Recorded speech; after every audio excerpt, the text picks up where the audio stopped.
Du coup, très content aujourd'hui, podcast un petit peu nostalgique dans un sens, pour deux raisons. La première, c'est le premier sur ce podcast, on est dans un beau studio sur Lyon, pour faire quelque chose de très cool et un petit peu qualitatif pour cet épisode spécial. Et spécial parce que je retrouve mon équipe de toujours, mes deux chers acolytes que j'ai toujours eus. Ah ouais, c'était quand la dernière fois qu'on a fait un podcast ensemble? Il y a 1000 ans ou à peu près là. Bien 3 ans, 4 ans je pense. Au plus, même 5-6 ans. Ouais. Ça commence à remonter un peu, mon équipe de toujours, mes anciens associés. Bon, déjà, faut dire, on a tous le même nom, mais c'est pas une coïncidence. On s'est pas retrouvé sur WhatsApp, faire une recherche ceux qui ont le même nom. On est une famille. Ça fait 10 ans, plus de 10 ans qu'on a commencé à créer de l'activité ensemble. Moi, j'étais le daron, enfin, je le suis toujours, puis ou mes deux rejetons, et ça a pas mal changé depuis. Hein. Bah ouais, les deux Gab et JD, du coup, qui sont là avec nous. Mon frère là-bas et mon père ici. Pour faire un podcast qui va être sympa, je pense, aujourd'hui, qui va être un petit peu plus orienté tech et IA, peut-être en faire frissonner frissonner quelques-uns, pardon. On va essayer de rester assez simple dans le sujet pour pas trop rentrer dans de la technique vilaine. Mais je pense que là, on va avoir vraiment un truc cool parce qu'on a deux profils plutôt sympas, plutôt JD, très dev, dans la R&D, la tech, la construction de produits. Et puis Gab, beaucoup dans l'IA, avec aussi cette notion un petit peu plus business ancrée, je dirais. Donc bah voilà, si vous voulez dire un petit mot déjà sur vos activités pour qu'on comprenne un peu mieux ce que vous faites, avec plaisir. Bah allez, je commence. Moi, je suis informaticien de vieille date maintenant. J'ai commencé à l'époque du Minitel. Et puis, je fais plein de trucs. On va pas rentrer dans le détail de mon CV, c'est pas le but. Mais le point commun, c'était à chaque fois de créer des outils pour mes interlocuteurs ou pour moi-même. Et puis, là, on est en plein dedans avec ton sujet de prédilection sur les SaaS. Et souvent, les informaticiens, en cours de route, ils migrent du côté obscur de la force à faire du management ou je ne sais pas quelle autre horreur du genre. Moi, j'aime bien mon côté artisan à gratter dans le code, donc je continue à faire ça. Et je fais ça depuis le Québec depuis quelques années, puisque j'ai immigré en 2021, en plein Covid, période idéale pour immigrer. Quelle bonne idée. Et Gab ? Moi, je suis plutôt dans l'écosystème de la formation en ligne, infoprenariat. Et principalement, on va aider des entreprises qui ont explosé ces dernières années dans leur domaine et qui sont très bonnes dans leur domaine à se structurer en utilisant des automatisations, en mettant de l'IA pour accélérer et surtout ramener de la valeur ajoutée dans leurs équipes. Donc c'est ce qui nous occupe beaucoup en ce moment. Et surtout, l'idée, c'est d'essayer de mettre en place plein d'aspects par la technique qui vont permettre de dynamiser leur boîte, mais sans tomber dans des usines à gaz, en restant assez agile, et donc en se saisissant en ce moment de toute l'actualité qui sort, avec tous les outils qui sortent, et de pouvoir vraiment réduire le temps entre le fait où la technologie est dispo sur le marché et où l'entreprise peut tout simplement l'adopter, et dans des process qu'ils utilisent tous les jours. Trop bien. C'est vachement mieux souvent que moi. Ouais. C'est pas une surprise d'ailleurs. Mais... on sent les habitudes. Hein. Ah ouais. Non, mais du coup, vous l'avez compris là jusque-là dans le podcast, on a eu des sujets très stratégie, marketing, business. Aujourd'hui, on va être quand même pas mal orienté produit, puisqu'on a deux profils orientés là-dessus. Pour commencer, ouvrir un petit peu les discussions.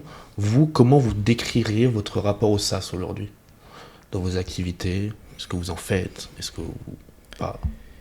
Moi, comme je disais, j'en ai fait un peu tout au long de ma carrière, mais même si ça s'appelait pas SaaS à l'époque.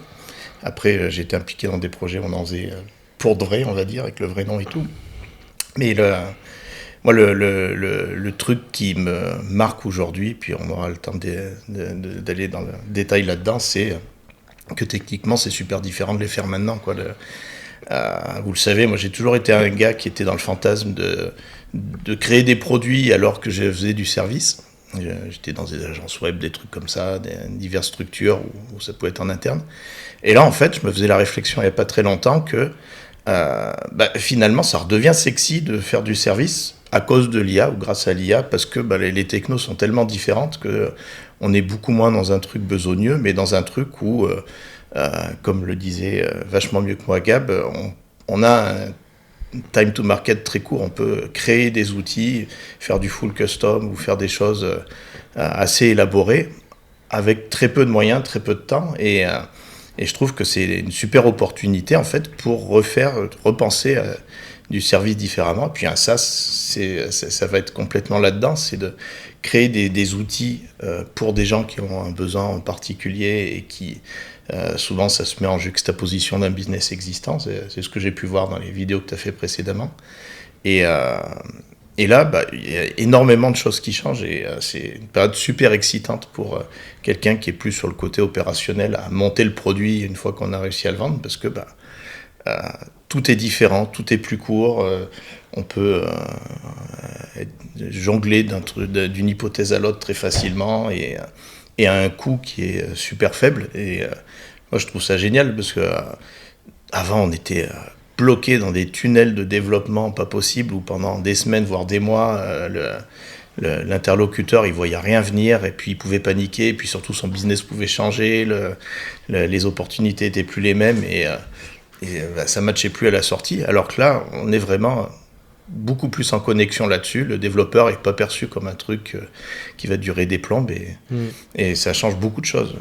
Justement, avant qu'intervienne Gab, toi sur ton positionnement de développeur, toi qui es là déjà depuis beaucoup d'années, des dizaines d'années maintenant, sur le sujet, tu le vois comment évoluer ton métier? Parce que maintenant, j'ai plus l'impression que il y a toujours une grosse partie R&D, peut-être même encore plus qu'avant, parce que là, il y a vraiment des sujets qui bougent vachement avec l'IA. Mais sur la notion de construire un produit, à la base, on voyait vraiment des développeurs taper ligne de code une par une, etc., etc. Comment tu vois ton métier évoluer par rapport à ça? Parce que j'ai l'impression que c'est plus trop ça non plus. Puis c'est vrai que y a des gros discours sur le fait qu'on est en train de flinguer notre métier ou de se tirer une balle dans le pied par rapport à ça, parce que le marché de l'emploi ne sera plus jamais le même. Moi, toute ma carrière, les devs que j'ai pu recruter ou ce que j'étais moi-même, je dirais qu'il y en avait deux sortes. Il y en avait qui se passionnaient par la tech. Eux, ce qui les intéressait, c'était de pondre du code. Et puis l'outil qui était créé derrière ça, c'était finalement secondaire. C'était presque une obligation. Et d'autres qui se passionnaient pour l'outil et pour qui le code était un simple média pour pouvoir concevoir cet outil.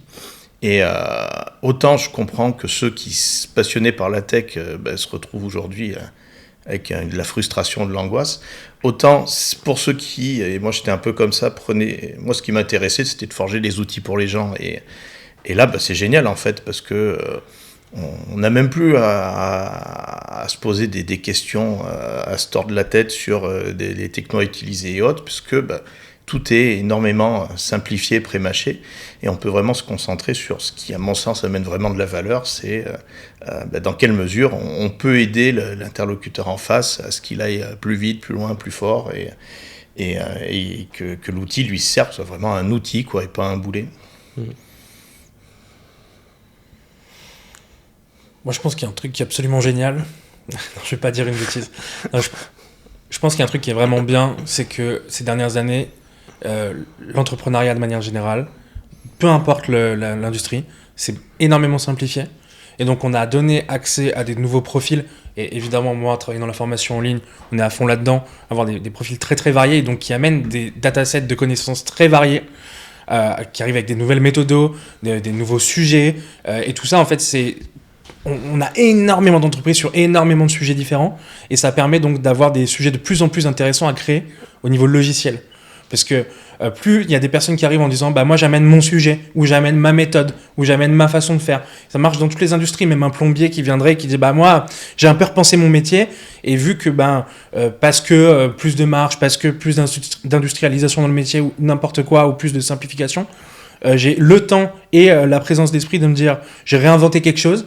En fait, chaque micro-sujet balancé comme ça par les entrepreneurs, c'est un nouveau SaaS potentiel. Et ça, c'est ce qui en fait, je pense, que c'est redevenu sexy, et pour les personnes qui en vendent, et pour les personnes qui en achètent. C'est qu'on a un besoin qui est illimité, en fait. Ça dépend vraiment juste de la créativité qu'on va avoir derrière les entrepreneurs.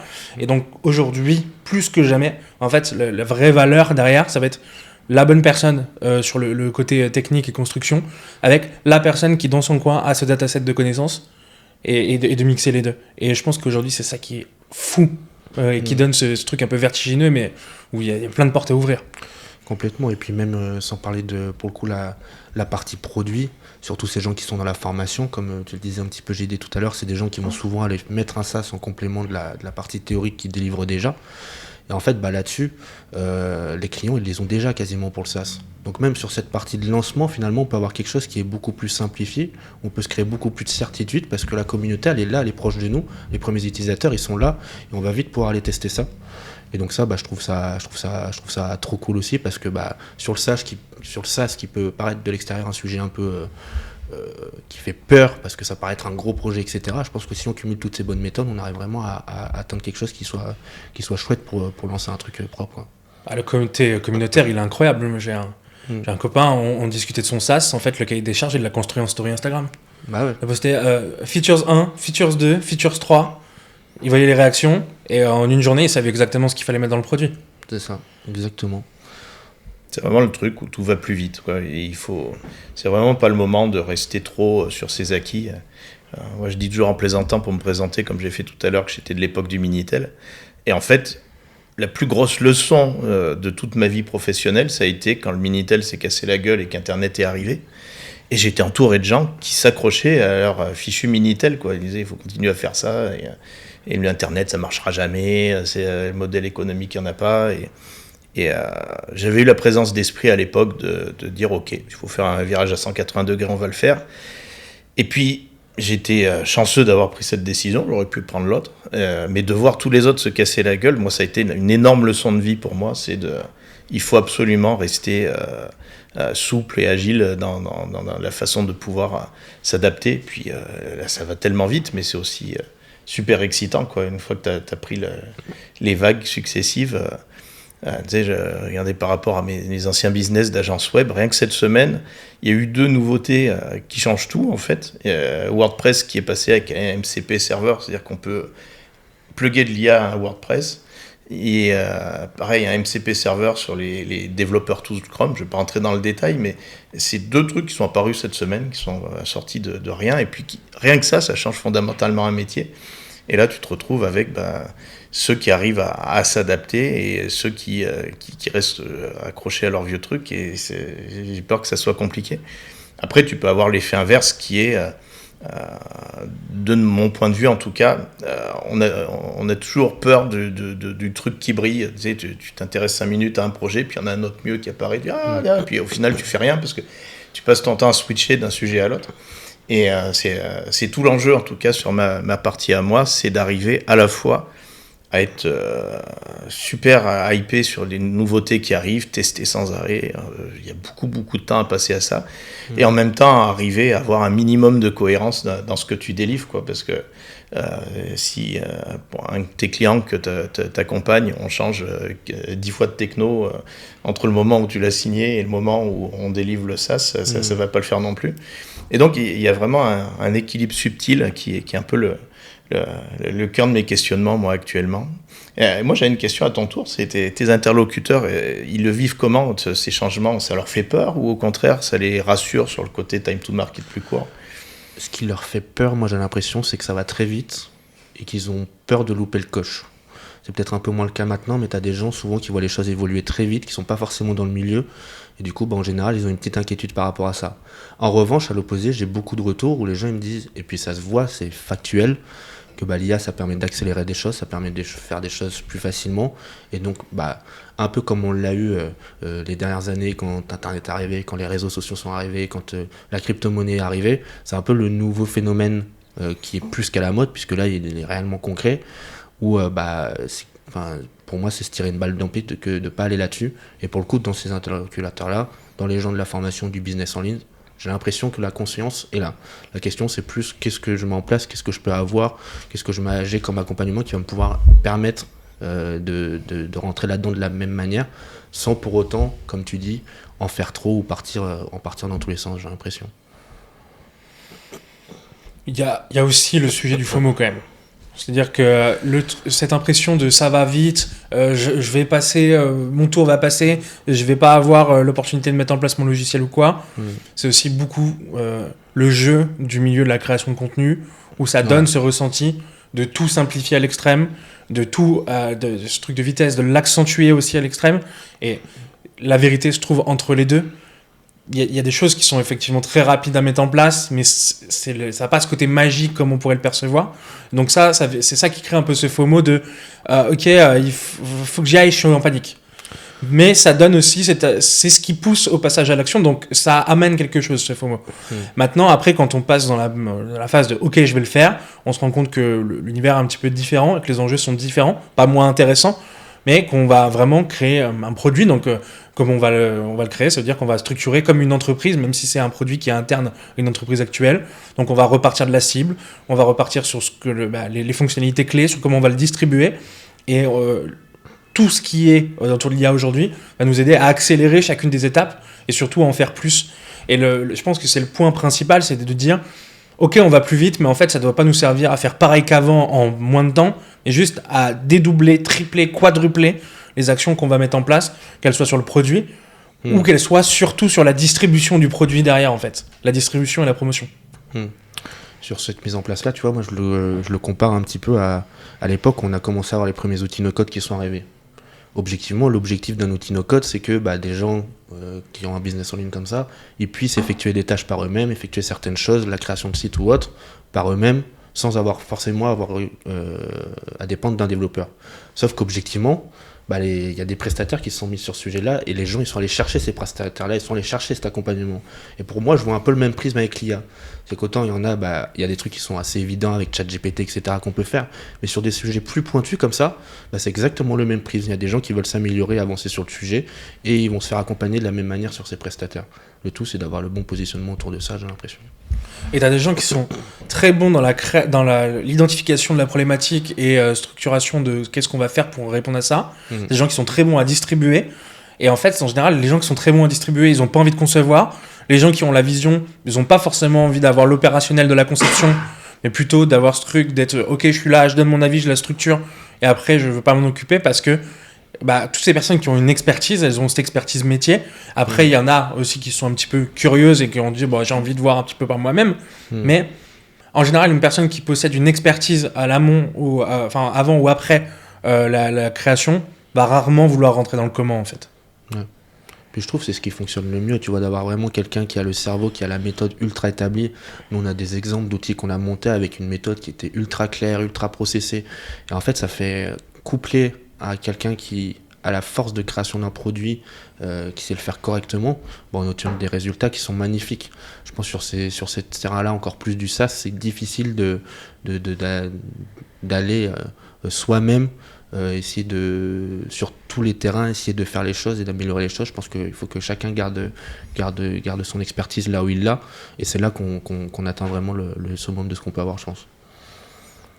Histoire de surenchérir et de vendre un peu ce que tu fais, la méthodo, c'est hyper important, quoi. On voit bien, y a des gros trucs de vibe coding dans tous les sens où tu peux pisser une app en 3 prompts, et c'est vrai. Mais on se rend compte que si on veut faire les choses un minimum proprement avec un Cloud Code ou un codex d'OpenAI ou whatever, c'est la méthodo, c'est réfléchir à ce qu'on va faire. Là, je bosse en ce moment avec un dossier qu'on a amorcé avec Gab, et je lui ai dit en fait la V1 elle va être délivrée extrêmement rapidement, par contre je vais prendre une semaine avant à réfléchir à mes fichiers de contexte pour décrire exactement ce que je veux techniquement, comment ça doit être organisé, etc. Donc, c'est ma méthode technique à moi, mais c'est vraiment le mot-clé qui va différencier un truc qui peut être pissé en une demi-heure, et ça va donner un super POC, et c'est très bien dans certains contextes, et un outil qui va tenir un peu plus la route dans la durée, devenir un actif pour l'entreprise. C'est là où on voit toute la subtilité aussi avec l'IA, c'est que c'est un super élément qui permet d'accélérer. Forcément, ça fait diminuer aussi l'investissement, en tout cas dans le cas d'un produit, parce que comme tu l'expliques, le développeur il peut aller aussi plus vite, mais il peut aller plus vite parce qu'il le maîtrise aussi correctement. L'IA, elle fait ce qu'on lui demande de faire. Donc si on fait les choses un peu de manière bancale, forcément que sur la construction du produit, ça va se ressentir. Et là, le truc, c'est de dire comment on a la bonne personne qui va l'utiliser correctement pour gagner du temps. Une fois qu'on a ça, là, effectivement, on a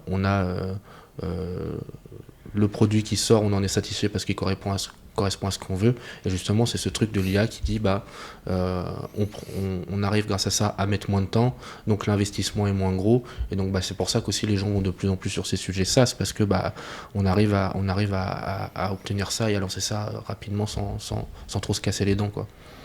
Et puis au final, le sujet du temps, c'est un truc qui est côté prestataire. Au final, le client, c'est pas ça qui se ressent dans le tarif. Oui, non, mais justement, c'est là où je veux en venir. C'est que moi, je suis assez convaincu que si on sort de cette logique de TJM, qui est un truc très lié au freelancing, notamment dans l'écosystème de développeurs, le développeur est très ancré sur son TJM. Et en général, les dernières années, tout ce qui était focus pour le business des développeurs, c'était plutôt à voir le plus haut TJM possible, plutôt de maximiser la valeur. Et donc moi, ce que je pense, c'est que on peut y passer moins de temps, ou en tout cas moins de temps sur les tâches chronophages, etc. du développement, mais que ça n'a rien à voir avec le prix à la fin. C'est-à-dire que le prix à la fin d'un produit peut être vendu presque plus cher aujourd'hui qu'on l'aurait vendu au TJM, parce qu'on va se focus sur avoir un meilleur marketing autour du produit en tant que prestataire, je parle. Quand on va vendre le déploiement, on va aussi se focus à vendre plus la méthode. Et donc, tout ça amené, en fait, tu deviens un vrai acteur technique et pas un prestataire exécutant technique. Et ça change beaucoup de choses, parce que de toute façon, à la fin, c'est pas un tarif qu'on achète. Ça va être quelle est la meilleure méthode proposée sur le marché pour avoir le meilleur résultat à la fin. Et typiquement, quand tu vas acheter du SaaS, aujourd'hui, étant donné que la compétence, le niveau technique est en train quand même l'écart est en train de se réduire, même si, en fait, c'est sur le milieu que ça se réduit. Tu vas continuer à avoir des mauvais et des très bons. Et toute la valeur que tu vas pouvoir amener, ça va être dans ce qu'il y a autour de ce que du produit en lui-même. Et c'est ça qui va définir le pricing. Donc je pense que même comparé à la fin, tu vois un truc de TJM, ça a plus trop de sens. Le métier change tellement que... 100%. Puis il y a toute la partie R&D à inclure là-dedans.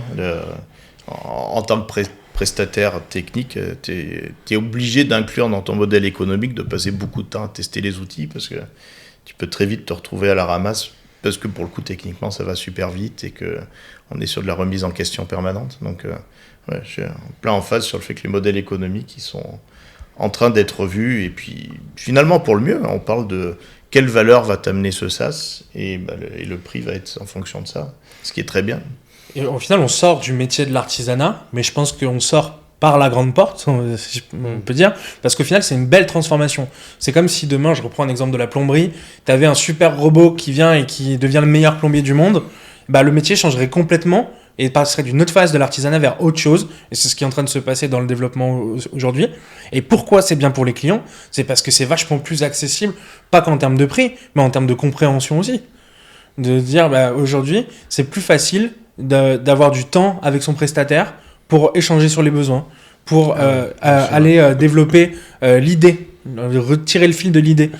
En fait, pour les clients, c'est super. Donc, pour les personnes qui veulent créer leur SaaS aujourd'hui, on peut créer ce moment qui est un peu unique quand on va créer quelque chose, où on va se poser et on va vraiment regarder l'idée, en fait. Sans penser à être déjà, comment je vais le structurer, comment je vais faire l'architecture, etc. D'avoir une phase où on parle de ton idée. Et ça, c'est absolument magique, quoi. De toute façon, ça c'est un peu le truc que j'en parlais justement avec Gérald dans le podcast là, qui doit déjà être sorti du coup, je pense. Où en fait, c'est vraiment le truc de quand tu as cette idée qui tombe, il faut faire limite ta liste au Père Noël, quoi. Il faut que tu notes tout ce que tu veux, quelle feature, quel truc, qu'est-ce que tu auras envie, vraiment tout en mode liste au Père Noël. Et puis après, derrière, tu vas te poser la question. Moi, je mets beaucoup en avant, du coup, quand même, malgré tout, toutes ces notions d'y aller sous un format MVP, y aller par itération après pour faire évoluer le produit. Mais dans l'idée, à la base, il faut vraiment tout déblayer, enfin il faut vraiment tout poser et ensuite on déblaye et on voit où on va. Et après on se pose la question du technique, après on se pose la question du légal, après on se pose la question du marketing.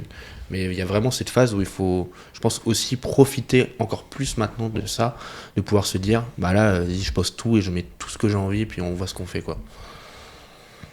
Et le résumé, c'est que le temps de préparation, il peut être parfois aussi long que sur d'anciennes méthodos, mais il amène beaucoup plus de valeur. On se concentre sur des choses qui sont vraiment intéressantes. Complètement, et puis même mine de rien, d'une manière différente, mais sur la partie de dev aussi, comme tu le disais, l'IA, il faut la préparer quand même au sujet. Donc on va pas aller balancer des trucs comme ça dans le vide, faire un truc un peu à l'arrache. Le truc, il est construit, il est composé, et c'est là où les développeurs, ils ont une nouvelle expertise à mettre en avant. Tu vois, toi, tu disais, la dernière fois, on en parlait, tu me disais, en gros, il y a les devs juniors qui sont fous de l'IA et qui vont comme des fois avec ça. T'as les devs seniors qui sont un petit peu limite, qui sont un peu bloqués dans leur truc de coder, machin, etc. Et tu dis, moi, je vais me mettre entre les deux, je vais amener mon expertise, mon expérience et je vais foutre l'IA en face. Et en fait, je trouve, c'est là, on fait des trucs, et le positionnement est hyper pertinent, quoi. Puis d'ailleurs, sur le marché des devs, on le voit bien, quoi, que les devs juniors sont à la ramasse en termes d'employabilité, alors que les vieux schnocks comme moi reprennent du galon parce que on peut amener le recul qu'a pas forcément un junior. Vous avez vu, j'arrive à me vendre, c'est incroyable. On peut amener le recul qu'un junior n'a pas forcément, et puis à l'opposé, là où on serait plus à la ramasse parce qu'on n'est pas au fait des dernières technos, etc., là, l'IA est un super booster qui permet de rattraper le retard. Selon toi, Gab, notamment, mais peut-être que tu auras un bon avis aussi, parce qu'on parle beaucoup d'IA quand même, etc., et on peut tomber dans le truc de mettre de l'IA partout. Que ce soit dans les process qu'on a au quotidien, que ce soit même dans les SaaS, on voit aujourd'hui tout le monde veut son SaaS IA, sortir le truc, etc. Il y en a plein de marchés. Comment on se dit, là, il y a un intérêt ou pas d'aller mettre de l'IA dans quelque chose qu'on fait? Déjà, il ne faut pas qu'elle te ralentisse. Dans l'univers du SaaS, ça va être un petit peu différent, je pense. Moi, j'ai beaucoup le sujet dans l'univers des automatisations. Honnêtement, aujourd'hui, j'ai plein d'automatisations qui tournent et qui tournent avec du volume, où c'est pas des agents IA et c'est pas de l'IA non plus. Ce qui veut dire qu'en fait, ce qui est important, c'est ce que ça va amener à la fin. Et moi, c'est toujours ce que j'essaye de mettre en avant. C'est OK, à la fin, qu'est-ce qu'on a besoin ici ? Est-ce que le vrai gain de temps, c'est de faire un truc super compliqué à l'IA ? Ou est-ce que le vrai gain de temps, c'est de passer, par exemple, une information d'un point A à un point B, mais de manière automatique ? En fait, peut-être qu'en faisant d'un point A à un point B, on va pas mettre de l'IA, mais ça marchera tout aussi bien. Pourtant, j'adore l'IA. Donc, si on revient dans le sujet du SaaS, je pense qu'à la conception, au développement, il n'y a pas de débat. Ouais, ça c'est... ne vaut même pas le coup d'entrer là-dedans. Par contre, peut-être qu'il y a des features, donc des fonctionnalités qu'on peut mettre en place qui ne nécessitent pas d'IA. Et il faut se poser la question, déjà parce que économiquement, ça a un impact. On ne le souligne pas assez, mais l'usage d'IA dans un SaaS, ça veut dire que ton SaaS devient à la consommation. Et donc, c'est un vrai sujet. Alors que si tu as des features clés qui ne demandent pas d'IA et qui augmentent la valeur ajoutée de ton produit, c'est tout bénef parce que tu réduis un petit peu cette dépendance à la consommation et tu peux tout à fait répondre à un vrai besoin. Très récemment, je vibe code un truc, j'ai une idée, je fais un message WhatsApp à deux copains, je dis... qui étaient visés par des utilisateurs. Je viens de penser à ce truc-là, qu'est-ce que vous en pensez ? Ah ouais, ça serait génial, machin. Vibe code, quelques heures. À la fin, le produit, il fait gagner plusieurs heures sur chaque dossier. Il y a 0 IA dedans. Par contre, il a été vachement construit avec l'IA. Donc les deux existent, et c'est pas être contre, c'est pas être pour, c'est juste bien se poser la question à chaque fois, est-ce que ça amène de la valeur ou pas ? Est-ce que je peux tirer de la valeur en enlever ? Ou est-ce que j'ai vraiment un gros gap par rapport à une concurrence ou parce que ça améliore ma feature d'en mettre ? Donc à ce moment-là, j'en mets. Et c'est vrai que sur l'aspect fonctionnalité, il ne faut jamais oublier que l'IA va juste amener un truc sur là où c'est flou en fait. Jusqu'à présent, sur des traitements de données, des traitements métiers, on codait avec des algos classiques, quoi. Si ça, alors ça, si ça, alors ça. Et l'IA, il amène un truc dans un domaine très précis, mais qui est loin d'être universel, qui est là où tu as besoin de Jean-Michel à peu près, quoi, où c'est... on ne sait pas trop, le traitement, il ne va pas être binaire, et là, ça peut amener un plus. Mais effectivement, dans les faits, on peut tout à fait avoir un SaaS avec 50 fonctionnalités et 49 qui seront finalement à l'ancienne d'un point de vue algorithmique, mais générée avec de l'IA. Et la 50e, elle, va être avec de l'IA qui va tourner en prod et qui va amener cette logique floue qui est nécessaire. Ça peut être sur des trucs à la noix. Des fois, il n'y a pas longtemps, je m'en suis servi pour tester la validité d'une adresse mail sur un formulaire pour être sûr qu'il n'y ait pas trop de cochonneries et on ne pouvait pas faire une authentification par mail derrière. Et là, l'IA, elle va servir en disant qu'un @gmail.com, par exemple, d'un point de vue expression régulière, c'est valide. Mais l'IA va te dire, celle-là, elle pue du cul un petit peu quand même. Et c'est exactement ce genre de moment. Et puis souvent sur des trucs très précis où on peut amener un vrai plus avec de l'IA. Mais sinon, je suis complètement en phase. Il ne faut pas en faire de partout parce que sinon ça va devenir une espèce de truc flottant, tout mou et pas stable et qui va coûter une blinde en termes d'exploitation. Et là, on partirait dans des travers où il y a plein de gens qui partent dans ces travers-là parce qu'ils sont overhypés par de l'IA. Et il y a plein de patrons de PME, ils veulent de l'IA partout, y compris sur des process qui marchent très bien dans leur boîte depuis 50 ans. Donc, c'est un risque à faire couler les trucs même d'ailleurs, ça. Et puis un sujet, c'est aussi, ok, on a construit les premières versions, mais il faut les maintenir maintenant. Ils sortent 2 modèles par semaine, surtout en ce moment où il y a des grosses mises à jour. Moi, j'ai plein de process qui tournent où il a fallu se reposer parce que l'IA avait complètement changé de façon parce que le modèle avait été complètement repensé. Donc, il faut complètement repenser la façon dont on appelle le modèle. Qu'est-ce qu'on lui demande ? Le pricing du modèle change, donc il y a tout à repenser. Et donc ça, c'est pareil. Si un jour on se retrouve avec un modèle qui, du jour au lendemain, est plus adapté pour faire cette petite fonctionnalité qu'on avait la flemme de coder en algorithmie, et au final, c'est comme toujours, ce qui te coûte pas cher maintenant te coûte cher plus tard. Donc, ouais, après, c'est plus ce côté, effectivement, dans l'état d'esprit où, c'est ce que tu disais, c'est difficile potentiellement tout seul de se rendre compte de ce truc-là, de se dire, avec la hype qu'il y a en ce moment, tout le monde a envie de foutre de l'IA partout, sur tous les trucs et tout. Et c'est ce truc-là où je trouve que c'est difficile. Nous, ça va parce qu'on a l'habitude, on sait comment ça marche. Et c'est là, encore une fois, on y revient, l'accompagnement est important du coup sur ces sujets. Mais c'est vrai que t'as des gens, ils sont en mode, le premier réflexe, c'est IA, quoi. Après, faut pas cracher dessus non plus. Moi, je suis le premier à râler qu'on fait un peu trop de putaclic, qu'on fait un peu trop de FOMO et tout. Mais on a quand même de la chance, c'est que ça a mis en lumière, l'écosystème dans lequel on travaille, il est passionnant parce qu'il y a des clients qui ont envie de travailler, de créer des produits avec. Ah oui, et donc, moi, je suis d'accord avec, je suis plutôt pas d'accord avec 80% du contenu qui sort. Mais au moins, si ce contenu il peut éveiller, aller titiller la curiosité chez les gens, et qu'après, on se dise, ok, maintenant on va passer à la phase d'après, c'est génial parce que au moins ça crée de l'intérêt. Et d'avoir de l'intérêt, ça crée des opportunités dans tous les sens, quoi. Mais je trouve que c'est ce côté aussi excitant. Hein, c'est dans chaque projet, c'est pas forcément tout de suite aller vers l'IA, mais juste ne serait-ce que d'avoir cette réflexion, de se poser la question, parce que c'est quand même une évolution aussi, nous, dans la manière de créer. De se dire, est-ce qu'on va faire ça de cette manière ? Est-ce qu'on va aller faire de l'IA ? Est-ce qu'on va aller utiliser ça ? C'est encore une fois une R&D qui est importante, mais c'est ce côté-là aussi qui est assez excitant dans ces sujets-là, je trouve, quand on les traite, quoi. Est-ce que, du coup, pour vous, la R&D sur ces sujets, justement, parce que, comme on le dit, ça évolue beaucoup, elle est importante à toute échelle de boîte pour avancer sur le sujet ?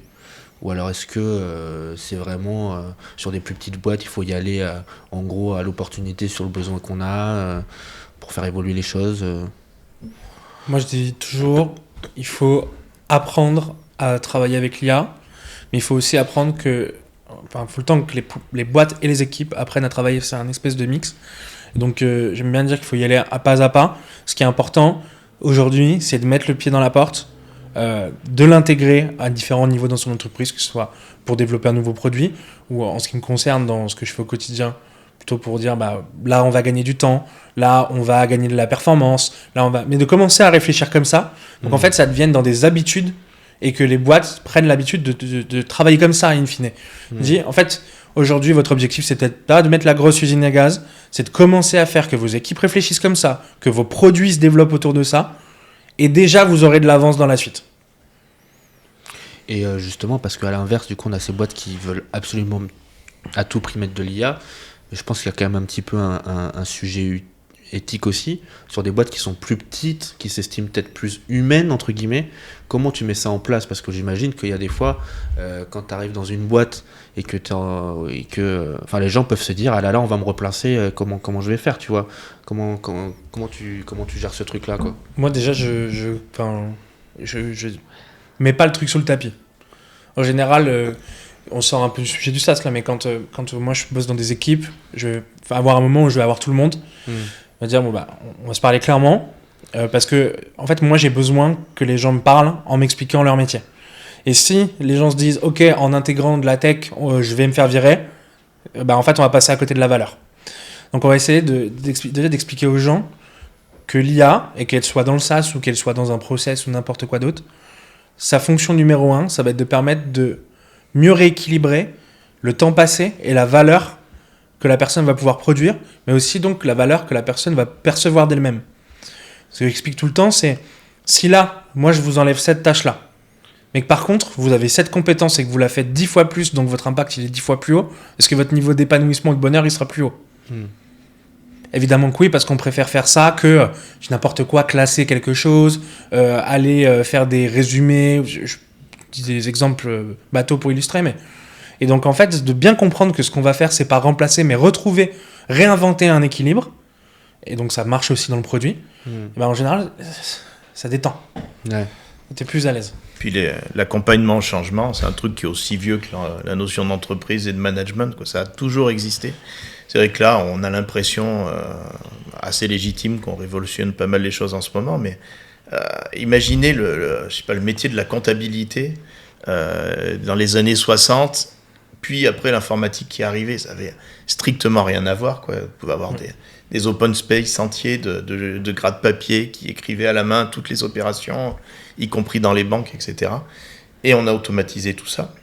Imaginez l'accompagnement au changement qu'il y a dû y avoir à cette époque-là, parce que et c'était à la limite un move encore plus révolutionnaire, plus monstrueux que ce qu'on amène avec l'IA. C'était carrément changer 100% du métier de quelqu'un qui écrivait sur du papier, et d'un coup ça va retrouver sur des espèces de machines qui font peur énormes. Et il a fallu du temps, ça n'a pas été, j'imagine, sans heurts, ni sans quelques complications humaines, mais après, c'est le lot de tous ces accompagnements au changement. Et puis là, il faut effectivement, justement, être très humain dans tout ça, et pas être avec un discours à la Elon Musk à tout renverser, mais d'accompagner, comme tu le décris, de dire qu'ils vont perdre d'un côté, mais c'est pour vachement plus gagner de l'autre. Et puis, je rajouterais juste un truc, c'est que quand tu fais ça dans une boîte assez importante, il faut à la fois être en contact avec les opérationnels qui vont se retrouver avec un boulot changé, et avec le middle management, et avec le top management, pour qu'il y ait une espèce de cohérence dans tout ça, quoi. Si vous vous retrouvez à avoir des discours contradictoires, c'est là où les gens vont flipper, plus que sur le changement lui-même. Les gens ont horreur d'être pris sur des flots contradictoires. Par contre, je pense qu'il ne faut pas mentir, et c'est ce que j'essaye de passer à chaque fois comme message aussi, il ne faut pas mentir aux gens, les métiers vont bouger, et donc à l'heure où avec l'IA on produit quand même des choses, même si ce n'est pas parfait, mais qu'on arrive quand même à produire une base, on ne peut plus être à un niveau pas bon, moyen. Faut trouver la brèche dans laquelle on est bon, laquelle on aime aller être meilleur, en fait, toujours continuer à faire quelque chose de mieux, de plus quali, et on y prend du plaisir, et s'embourber à fond là-dedans. Mais si on produit des choses qui sont équivalentes à une mauvaise IA, là, par contre, oui, il va y avoir un problème. Et donc ça, c'est après, chacun personnellement dans son métier, il va se dire, ok, où est ma zone d'excellence et comment est-ce que je peux être encore meilleur dedans et aussi développer une singularité dans la façon de faire les choses.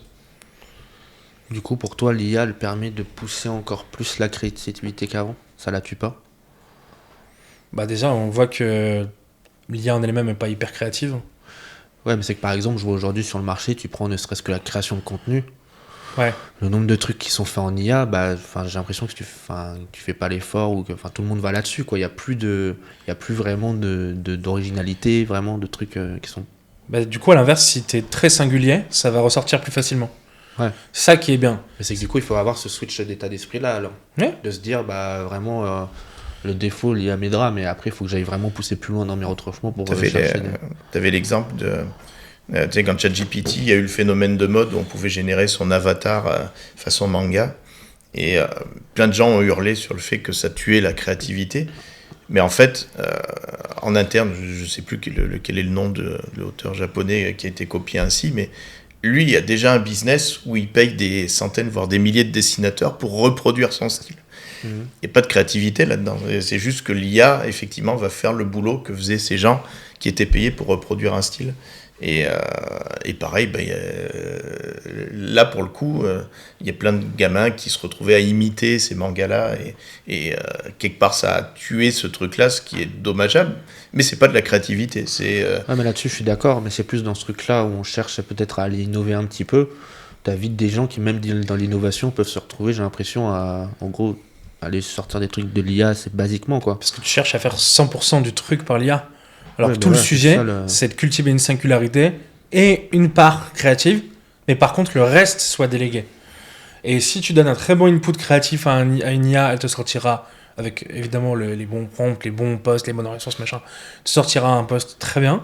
Si tu lui dis, écris-moi un post sur le sujet de la comptabilité en 2025, ça va être creux, quoi. Ouais. Ça va être plein d'emojis avec des longs tirés, des phrases, comme on les connaît. Mais par contre...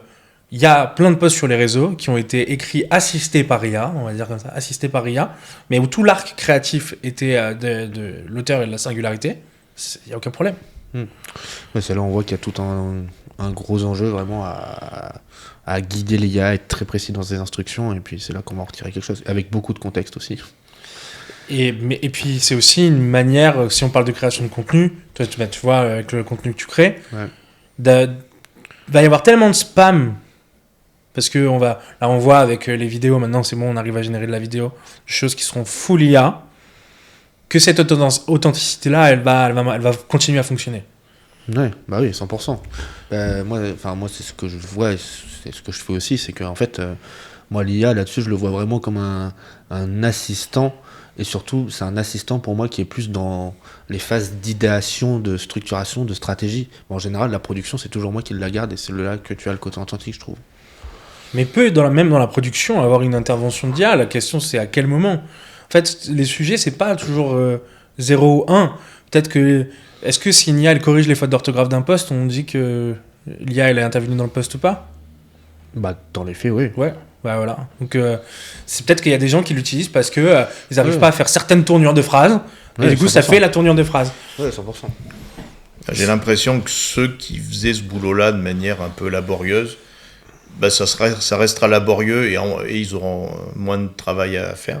Finalement, tant mieux pour eux, mais c'est pas eux qui vont hurler en disant qu'on leur vole leur créativité, ils en avaient pas. Et ceux qui y mettaient du cœur vont justement avoir plus de temps pour y mettre encore plus de cœur et d'humain. Donc c'est vrai que ça va pas être le même truc pour tout le monde. Et les choses seront différentes. Mais de toute façon, on voit bien là les posts Facebook où l'illustration est générée par ChatGPT. En une demi-seconde, tu vois que c'est du ChatGPT, c'est toujours le même style.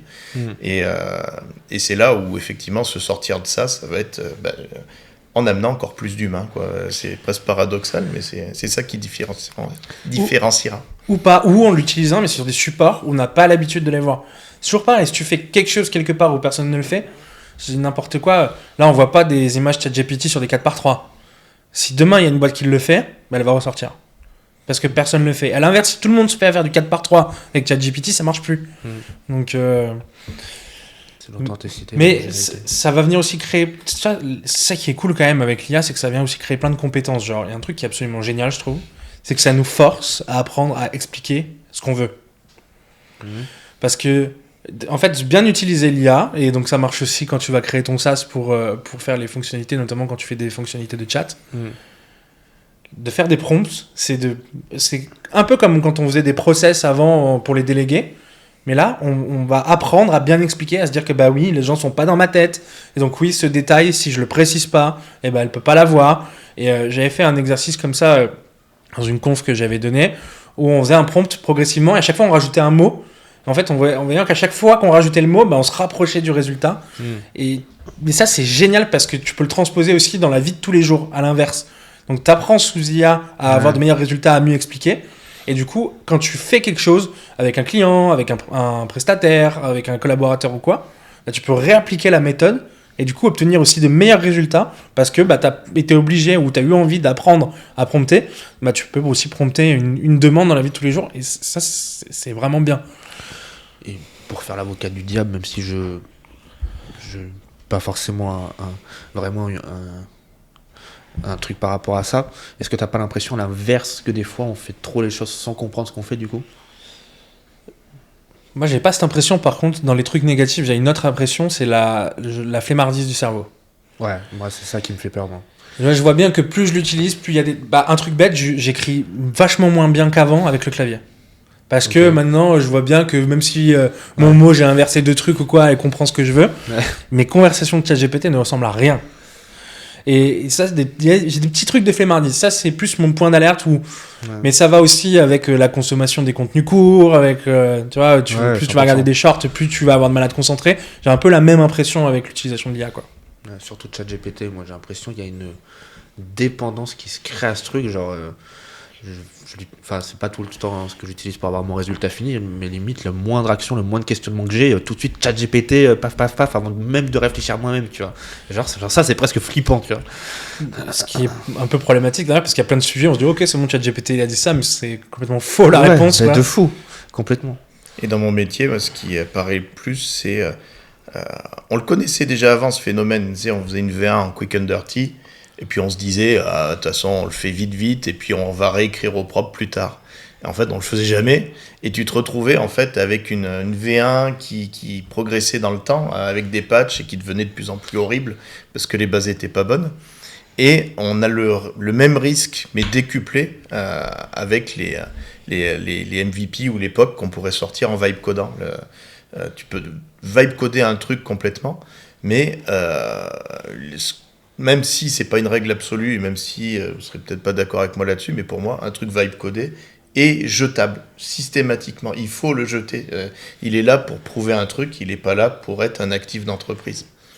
Bah pour moi, tu vois, aujourd'hui, le truc vibe codé, c'est un peu l'équivalent de ce qu'à l'époque on appelait un POC en fait. C'est ça. On a le MVP, donc qui est la validation plus business in fine du SaaS qu'on peut faire, mais aussi le POC qui est pour le coup la validation technique. Et en tout cas à l'époque c'est un peu le truc où bah, vraiment on testait un truc très rapidement pour valider l'hypothèse que ça puisse se faire. Et puis ensuite après on allait vraiment sur le développement du produit. Le vibe coding mal utilisé entre guillemets, on peut être sur ce style de truc je trouve. Ouais, mais il y a aussi le fait qu'avant, on avait ce discours de oui, on fait un POC, on va très rapidement, etc. Moi, je me rappelle, il y a quelques années, j'ai dit à un entrepreneur qui voulait faire son POC, qu'on allait le jeter dans 3 semaines, il était moyen chaud. Aujourd'hui, ça serait complètement logique, mais parce qu'il manquait un truc dans l'équation, c'est qu'au final, on n'allait pas si rapidement que ça. Un POC qui était quand même vachement plus long à mettre en place, et sauf exception, les trucs qui sortaient en un week-end et qui étaient exploitables complètement, il n'y en avait quand même pas beaucoup. Alors que maintenant, on peut répondre à ce truc on va vraiment aller vite, donc ça va vraiment coûter moins cher, et on va donc vraiment le mettre à la poubelle. Ouais. Bah en soi, dans ce genre de truc, même pas quelques heures, et tu l'as dit tout à l'heure, on peut avoir un truc qui est déjà fait, c'est juste ça sera notamment très mal structuré. Un autre tour que je peux faire sur des choses que je fais avec Cloud Code, que j'utilise beaucoup en ce moment, c'est que il a tendance, et Codex fait la même chose, c'est de mieux en mieux. Plus tu affines ta demande, tes prompts, plus t'es épaté, tu te dis putain c'est un truc de fou ce machin, et d'un coup ça part en couille. D'un coup, en général parce qu'il y a trop de contexte, il y a un contexte trop large, et puis il s'y pomme ou il fait des mauvaises conclusions, Ouais, c'est vrai, ça. il se met à partir en vrille, mais alors c'est comme si tu avais un stagiaire ou un nouvel employé qui était de mieux en mieux, et puis à un moment donné, tu sais pas pourquoi, il va prendre du LSD dans les chiottes, ou je sais pas ce qui se passe, mais ça part. Et en tant que développeur, en fait, tu peux avoir un truc contre lequel moi je cherche à lutter, même si c'est très naturel, c'est que, tu sais, un Cloud Code, au début, tu fais tout tu valides tout, quoi. Tel modif, il modifie une ligne, t'es sûr? Oui, ok, boum. Au début, tu fais tout en manuel, puis tu fais de la relecture, et c'est cool. Et plus ça va, plus il te sort des trucs hallucinants, et plus tu prends la confiance, en fait. Et il y a toujours un moment où, parce que le temps passe, ou que tu as envie de faire autre chose, tu dis, bon, allez, je passe en modif automatique, et bizarrement c'est à ce moment-là où il va partir en vrille complet, et quand le lendemain tu relis le code, Tu dis, c'est comme si tu avais toi codé en étant complètement bourré, que tu relisais ton code le lendemain. Malheur. Et c'est toujours une discipline à avoir et jamais oublier qu'on est le maître du truc, quoi. Il y a vraiment une relation maître-esclave et lui laisser être le maître est pas bon, quoi. Mais c'est l'humain, la paresse mentale fait qu'on va vers ça. Tu remplaces manager et développeur dans la minute que tu viens de dire, ça fonctionne exactement pareil. Hein. Exactement. Et moi, je m'ai fait dans ma tête quand tu disais point par point, c'est exactement le même scénario. C'est juste que tu deviens manager d'une IA, quoi. C'est ça. Très intéressant.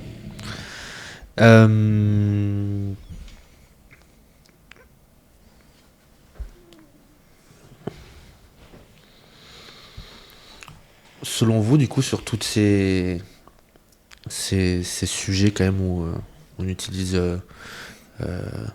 beaucoup l'IA, donc il y a vraiment un truc à bien la guider, etc. Même au travers d'outils comme des SaaS. Où c'est qu'on positionne vraiment la vraie valeur humaine, dans le sens où on va aller apporter de la connaissance, on va aller amener du contexte, etc. Mais dans l'opérationnel pur, où c'est qu'on se positionne là-dedans, quoi. T'as le truc, je pense toi tu le fais souvent, tu demandes à ChatGPT, génère-moi 10 idées par rapport à tel vague projet que tu peux avoir. Et puis tu te rends compte que sur les 10, il y en aura 2 géniales et puis 8 nuls à chier ou qui nécessiteraient d'être réadaptés, etc. Et ça, cette phase-là, je vois difficilement comment une IA, même qui s'auto-challenge, arriverait à perfectionner cette étape-là. Je sais pas si tu te souviens, quand on donnait des cours d'effectuation à Coco Shaker, il y avait ce truc où il y avait une phase où on élargissait les idées. On partait d'un qu'est-ce que tu as à disposition, puis après, à partir de ça, on favorisait tous les délires à se dire ah ouais, si on faisait ça, et puis ça, si on rajoutait une fusée, et puis il y a un moment où après tu rétrécis et tu reviens à quelque chose qui va être la shortlist et puis ton projet final. C'est différent d'un entonnoir, parce qu'un entonnoir, il est en permanence du plus large au plus étroit. Là, il y a une phase où ça s'agrandit, puis ça se rétrécit. Et pour moi, l'IA, elle est géniale pour agrandir le truc, mais par contre, le rétrécir, ça peut être que de l'humain. Et c'est là où on a le final cut, et c'est là où, à mon sens, pour lancer des vraies idées qui tiennent la route, on peut amener une valeur ajoutée maximale. Ouais, puis, encore une fois, c'est qu'on veut absolument déléguer la créativité à l'IA, c'est pas le job, quoi.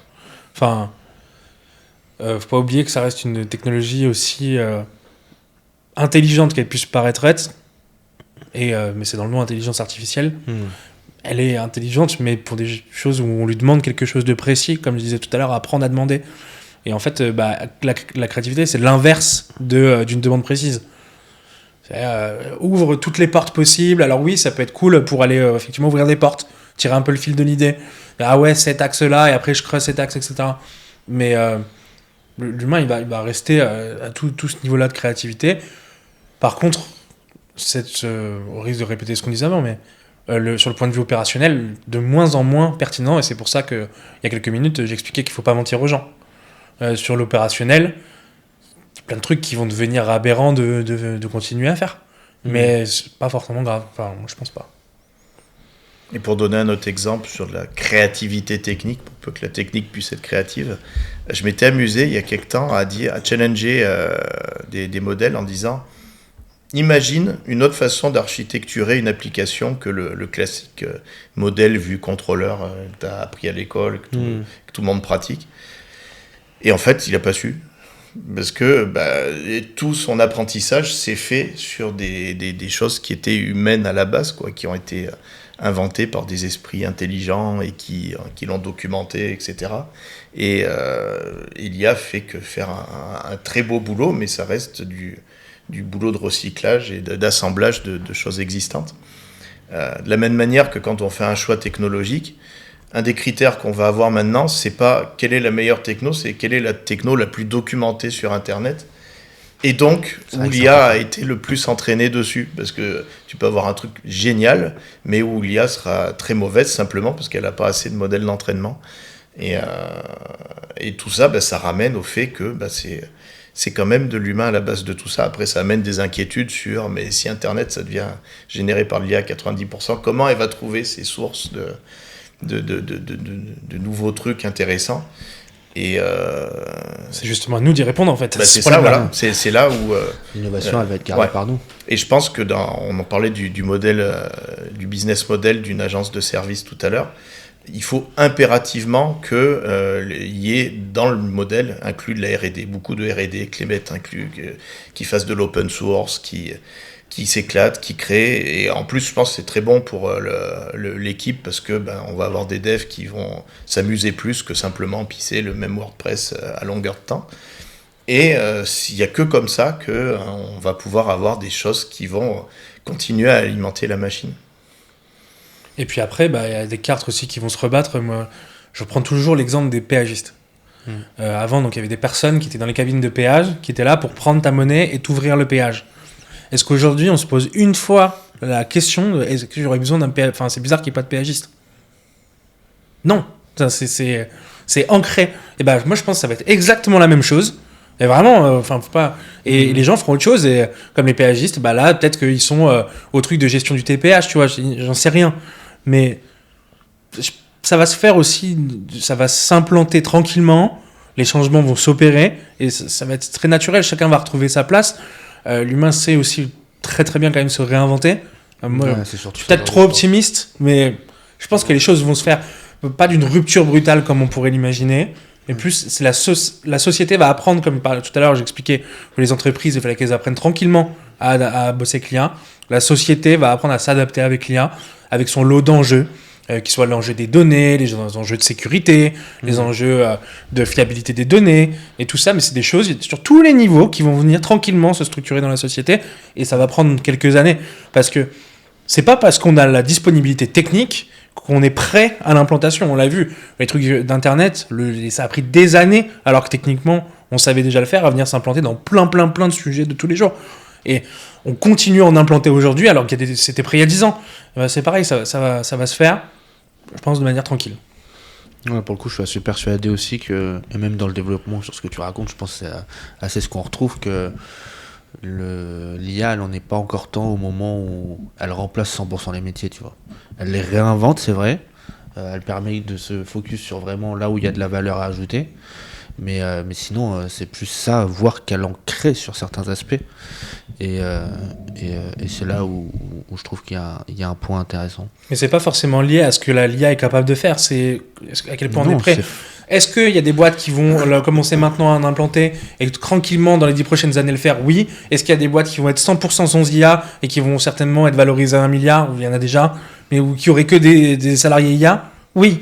Les deux extrêmes vont exister et ça va prendre du temps, quoi. Ouais. Et pour donner un autre exemple sur ma partie technique, tu te souviens que quand on bossait ensemble à l'époque de JDN Co, moi j'étais pas mal avec le mantra de dire on va faire du code custom, on va faire notre stack à nous, on va maîtriser le truc parce que ça va être un truc aux petits oignons et qui va être conforme à ce qu'on veut.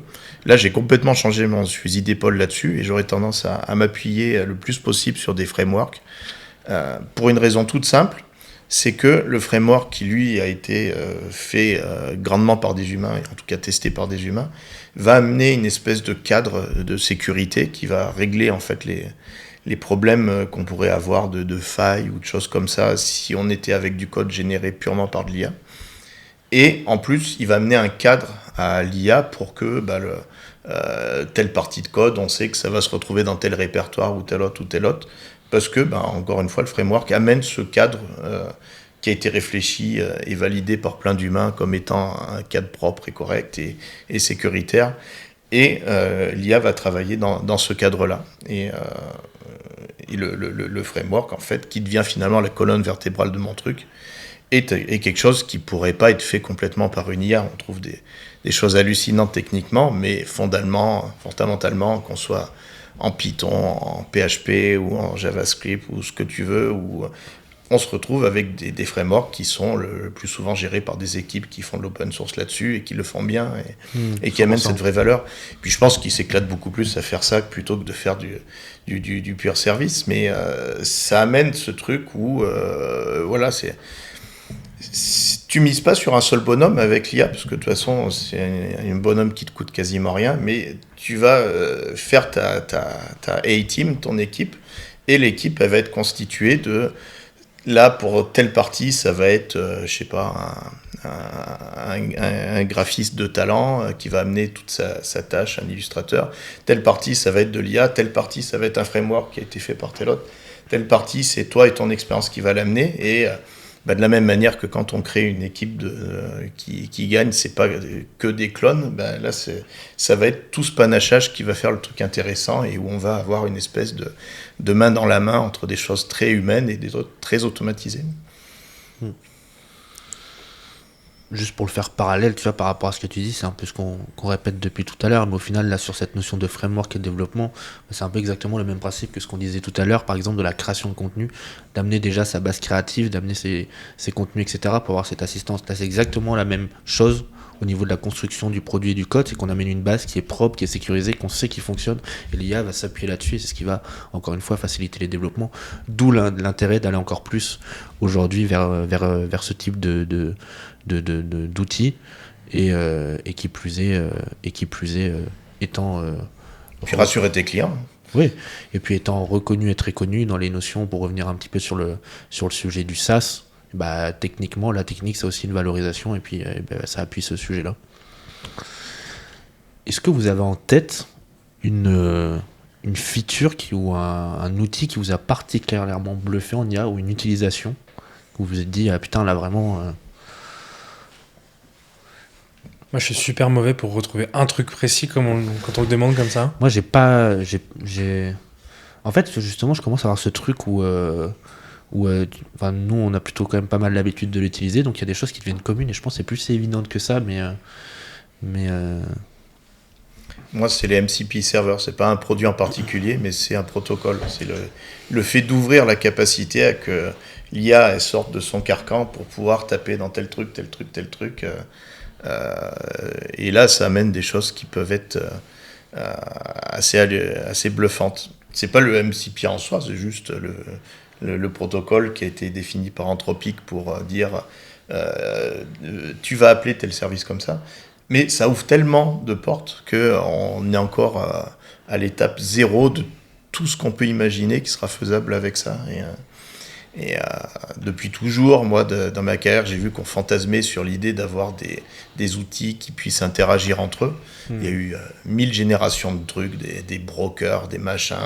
Là, les derniers trucs qu'on manipulait manuellement, c'était les REST API. Et là, ces MCP servers, c'est pour moi un truc de dingue. Pas dans l'exploit technique en soi, parce que le protocole, il tient sur 2 pages, mais dans les perspectives que ça amène. non, rien. Si, mais je pense qu'après, c'est pas le truc en soi qui est ouf. Ouais. Ça en a découlé après, mais la première fois que dans Make, ils ont mis le module OpenAI, donc la société de ChatGPT, là, c'était vertigineux parce qu'en fait, ça t'ouvrait des portes. D'un coup, tu pouvais tout refaire. Tout refaire, tout remodifier, tout pimper. Et donc, cette sensation de vertige, enfin, ce côté waouh, il est vraiment arrivé à ce moment-là. Et après, c'était fou, mais c'était toujours dans la continuité, quoi. Est-ce que c'est waouh du coup? Est-ce que c'est le vertige en mode flip ça? Moi, j'aime bien, mais c'est comme, je pense, la première fois où j'ai ouvert ChatGPT. La première fois où j'ai ouvert ChatGPT, je me suis dit, ok, là, il est en train de se passer un truc. Je me rappelle très bien où j'étais. Je me dis, là, il est en train de se passer un truc. Il y a beaucoup de choses qui vont changer. Il n'y a aucun monde où je suis pas la vague.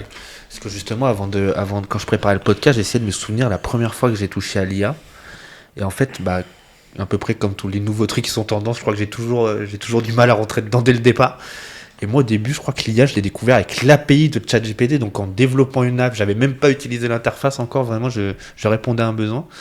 Et c'était drôle de me rappeler de me dire que, au final, j'étais bloqué sur un truc qui était, au final, super ouf à la base, quoi. Mais au final, moi, tu vois, la première fois que j'ai utilisé l'IA, c'était sur l'API, mais avant ChatGPT, où c'était un pote à moi qui avait sorti un produit qui était basé dessus. Et je me disais, mais c'est quoi cette sorcellerie? Et en fait, jour au lendemain, j'étais un peu au fait de l'IA, mais pas vraiment sur l'utilisation courante. Enfin, ça paraît fou, mais donc là, on est 2020. Ouais, 2020. C'était ça, fin 2020. Ouais. On transposait pas le fait qu'on pouvait l'appliquer à plein de trucs de la vie de tous les jours. Et là, ce mec-là l'avait fait. Et du coup, ça a créé un truc qui était très chou. Je disais, c'est quoi ce délire, machin? Et après, en creusant, au début, il y avait des API. Après, il y a eu ChatGPT. Et puis après, l'explosion je sais même plus comment s'appelaient les API avant ChatGPT, mais c'était un autre nom de OpenAI. Elles avaient un autre nom. Et puis après, l'explosion du truc. Et là, vraiment ce sentiment de, ok, tout est possible. Et puis après, par contre, comme tout, tu te prends des murs, tu essayes de faire un truc, finalement, ça marche pas exactement comme je pensais. Et puis t'avances. On a vraiment senti le truc où ça a réinventé Internet quand même, hein, dans plein de choses. Hein. C'était tellement... Mais même aujourd'hui, tout à l'heure, on parlait des développeurs qui doivent se réinventer et tout. C'est trop... Enfin, il y a des opportunités partout. Partout où tu poses les yeux, il y a une opportunité. Si t'es un peu passionné par et la technique et le fait de réaliser quelque chose, de le construire de tes mains, des trucs à faire, il y en a 10 par jour, quoi. Et justement, du coup, sur ce point de vue de produit, chacun avec votre expertise, vu que maintenant, finalement, foncièrement, la tech, c'est moins un sujet, c'était bien accompagné, que le produit il est assez facile à monter, que on peut avoir un lancement assez simple. Sur quelqu'un qui veut se lancer aujourd'hui, sur vos points de vue, ils sont où les vrais points de friction maintenant? Sur l'aspect produit, c'est plus le fait de se faire doubler parce que ça va super vite. Il y a des centaines de startups qui ont commencé à décoller puis qui se sont crashées lamentablement, tout simplement parce que OpenAI ou Claude a sorti la fonctionnalité en natif et ça tuait toute possibilité de le faire par ailleurs. Ouais, on parle sur une fonctionnalité vraiment IA.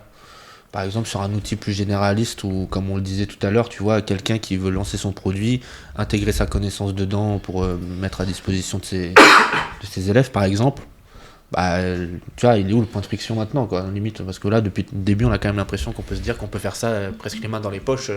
Parce qu'on part du principe que tu as déjà et des clients et une méthode au moment de le faire. Avant, tu avais beaucoup, c'était le projet essentiel. Maintenant, l'idée, c'est que ça devienne une brique d'un projet existant. Donc, c'est juste qu'on déplace un petit peu le truc.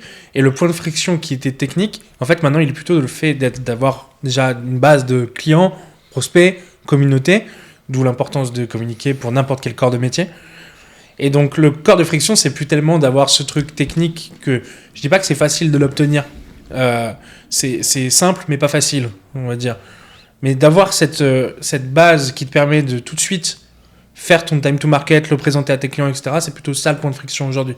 Je pense que tu as plus de gens qui ont déjà une audience, des clients, etc., qui auront de facilité à proposer un SaaS, que de gens qui n'ont pas d'audience, pas de clients, à faire la même chose.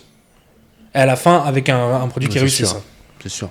L'audience, maintenant, ça change tout et c'est un hyper gros actif dans le lancement de ce genre de truc parce que ça sert du point zéro, comme tu le disais tout à l'heure, ton pote là, qui a fait une Insta Story, qui a fait son cahier des charges comme ça. En fait, tout le monde qui va parler à ces gens, il va trouver la problématique, il va mettre les features en face et ça, c'est dès le début, quoi. C'est tellement plus simple de construire un truc utile dans un écosystème existant que de...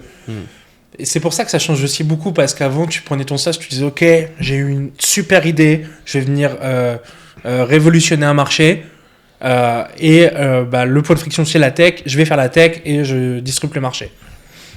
Alors que maintenant, je pense que tu peux avoir plein de SaaS qui font exactement la même chose, mais avec une approche métier peut-être un peu différente à chaque fois, et que chacun s'y retrouve et aille choisir son approche préférée. C'est là où est la singularité, hein. Parce que comme tu le disais, dans ces outils-là, c'est chacun qui va amener sa méthode, sa connaissance, son expertise. L'outil va être construit autour de ça. Et finalement, c'est là qu'on va retrouver vraiment la vraie valeur et la différenciation par rapport à tous les autres outils du même type qui peuvent exister. Et d'aller aussi dans l'ultra-personnalisation. Les Américains n'utilisent pas la tech comme peuvent l'utiliser les Français, etc. Et donc, d'aller plus vite, ça peut aussi permettre d'adresser des plus petits marchés. D'aller se renseigner dans je ne sais pas quel pays d'Europe. Qui a un usage très particulier, qui le fait d'une manière très particulière, et là tu peux venir attaquer ce segment. Pourquoi ? Parce que tu n'as plus besoin d'avoir un truc qui soit à des centaines de milliers, des millions d'euros de valorisation pour que ça soit intéressant économiquement. T'as aussi ça, hein. C'est qu'un SaaS maintenant, l'objectif d'un SaaS, c'est pas forcément de faire un exit à 20, 30, 40 millions. Ça peut être aussi d'avoir un revenu, aussi et surtout, son revenu récurrent, sa phase où tu vas innover, ou aussi, on en parlait tout à l'heure, ça valorise ton entreprise. Ouais. Un sujet où, en tout cas, dans l'écosystème dans lequel je travaille, la valorisation des entreprises, c'est un sujet. Donc ça vient créer de la valeur. Ça va venir appuyer ce côté où tu vas pouvoir ajouter du revenu récurrent. Ça va venir asseoir ton autorité. Donc il y a plein d'autres gains que juste la valorisation ou le revenu qui en sort. Certain. Moi, je trouve qu'il y a vraiment une plus-value énorme par rapport à la clientèle dans ce que ça peut apporter. Et même rien que sur le marché, entre quelqu'un qui fait de la formation et quelqu'un qui fait de la formation et qui a cet outil qu'il le met en avant, on le voit bien dans tous les gens qu'on côtoie, ça fait une grosse différence. Sur la partie produit, toi, JD, par rapport à toute cette... comme on le dit, ces évolutions IA qui c'est dans le mot, évoluent beaucoup. Comment tu gères ça dans le développement du produit? Parce qu'on dit, on part d'un MVP, on lance, puis après on itère, mais par-dessus les nouvelles fonctionnalités qu'on rajoute, va y avoir cette itération au niveau des IA. Comment tu gères ça, toi, dans tes projets? Je pense qu'il faut qu'il y ait une certaine cohérence du début à la fin. On a eu une discussion il n'y a pas très longtemps sur le sujet, sur l'étape qui est très en amont du dev, où tu fais des espèces on appelait ça des mock-ups à l'époque, des petits protos d'écran pour juste avoir un visu de à quoi va ressembler l'application et puis quelles vont être les fonctionnalités qu'on veut mettre en place. Autant on pouvait faire ça avec des outils isolés ou à la main il y a quelques temps, autant aujourd'hui ça a une vraie valeur ajoutée de le faire avec des outils qui eux-mêmes seront intégrés à la chaîne, c'est-à-dire tu les dessines à l'écran, puis derrière ça va être généré du code qui va directement pouvoir être intégré dans la base de ton projet technique. Parce que ça fait gagner beaucoup de temps au sens où il n'y a plus l'étape d'intégration comme on avait dans les agences web à l'époque.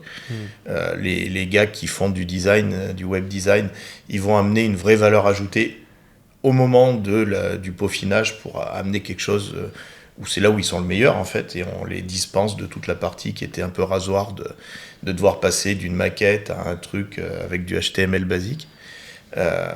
Et donc là ça implique en fait d'être vraiment main dans la main entre la personne qui fait l'accompagnement ou la conduite de projet au début et le dev par la suite, parce que ça amène du gain de temps, ça amène un truc qui peut fonctionner dans les deux sens, c'est-à-dire qu'on peut revenir s'il faut au mock-up pour ensuite repartir sur du dev et donc avoir quelque chose de pleinement intégré. Et puis après, c'est exactement la même logique une fois que tu délivres le produit en termes d'intégration, de test, de maintenabilité ou... voilà. Pour moi, le mot-clé, c'est vraiment d'avoir quelque chose de cohérent d'un bout à l'autre de la chaîne. Et puis, ça revient aux deux principes fondamentaux qu'on martèle un peu depuis le début. C'est un, de la méthodo, et deux, de constituer ta Dream Team autour d'un projet où certains sera des humains, certains sera de l'IA, où chacun va amener son truc en cohérence. Là, on parle aussi beaucoup par rapport aux outils qu'on peut utiliser pour nous aider au développement de l'IA. Mais par exemple, sur l'évolution des modèles que tu pourrais utiliser au sein d'un SaaS. On sait qu'il y a beaucoup de SaaS qui sont implémentés avec des fonctionnalités IA. Les modèles évoluent beaucoup. Ça, comment tu gères cette maintenance-là? Comme disait Gab tout à l'heure... Excuse-moi. Comme disait Gab tout à l'heure, le modèle, c'est souvent un truc qui peut devenir un point faible parce qu'il évolue beaucoup. On voit par exemple qu'un truc que tu as développé en faisant tes tests aux petits oignons avec ChatGPT 4o et tu le bascules en 5 et puis d'un coup il répond plus du tout la même chose. C'est même pas que c'est plus ou moins intelligent, c'est qu'il répond autre chose.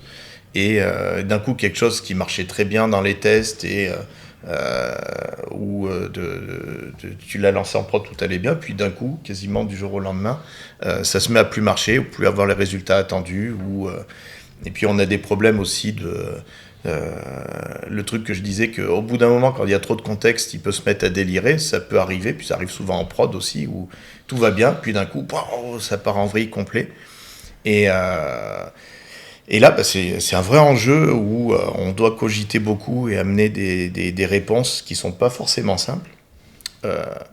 Déjà, il y a le fait de pas toujours courir après le dernier objet qui brille. C'est pas parce que ChatGPT 5 sort que tu peux pas continuer à utiliser le modèle 4o. D'ailleurs, OpenAI s'est fait largement taper sur les doigts parce qu'eux cherchaient à pousser tout le monde à passer à 5 d'un coup et ça a créé des tensions très légitimes, je pense. C'est pas une question de conservatisme, c'est que quand tu as mis au point un truc qui marche avec 4o, il te faut 4o, quoi. C'est comme ça et c'est pas autrement. Et puis l'autre truc, c'est qu'il faut intégrer, je pense, dans la conception des outils en eux-mêmes, sur toutes les parties où il y a de l'intelligence artificielle. Et comme on le disait tout à l'heure, c'est pas forcément partout dans un SaaS. Un SaaS peut être très bien constitué de 90% de fonctionnalités classiques et 10% d'AI. Et sur ces 10%-là, il faut pas hésiter à avoir des choses qui soient auto-testables en quelque sorte. Et que moi, j'aime bien le principe d'utiliser 2 modèles de 2 marques différentes, avec un qui challenge l'autre et qui teste la pertinence des réponses données. Parce que c'est pas parce qu'il y en a un qui est meilleur que l'autre, mais c'est qu'il y a très peu de chances que les deux upgrade en pile en même temps. Donc, s'il y en a un qui part en couille, l'autre va le trouver. Et donc, d'avoir un truc, une tâche de fond, ou je sais pas si tu as une fonction de résumé de texte, et que en plus de tes utilisateurs, tu aies un test qui tourne toutes les nuits, par exemple, et qui vérifie que tout continue à aller et que ça part pas en dérive. C'est vraiment le truc c'est un outil SaaS ou autre qui contient de l'AI, c'est un peu comme un bateau, quoi. Tant que tu es sur le pont et que tu tiens la barre, tout va bien.